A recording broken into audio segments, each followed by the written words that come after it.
Okay, this is going to be my video where I'm going to be able to actually talk to the TikTokers out there about why I disagree with the law of three. So if you are Wiccan, you subscribe to the law of three, which essentially states that whatever you do to somebody is going to come back to you threefold. And so if you were to perform a hex or a curse, this would come back to you threefold. And you never want to do that because it would be awful. And Wiccans are very adamant about this rule. So the reason why I don't believe in the law of three and this karma retribution is because it implies that the bill hasn't been paid. Okay, so that you have taken from the universe, you have created something, and you have therefore not paid for it, which I don't believe is true. When you do spell work, you give a part of yourself.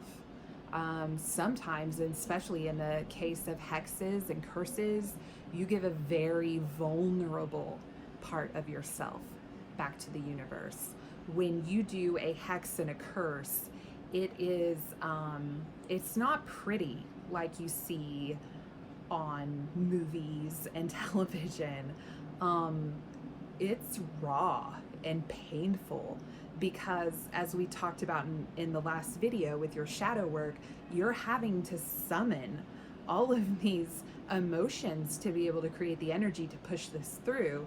And in the case of hexes and curses, it's usually an intense feeling of rage or sadness or disappointment or lots of anger. And to have to put yourself through that is wounding. And you give a portion of yourself, your raw, authentic self, to the universe to make this happen. And it's not something that you get back as you gave it. You give yourself and the universe gives you an outcome. So the transaction's already been made. So to me, the law of three just doesn't make sense. Until next time.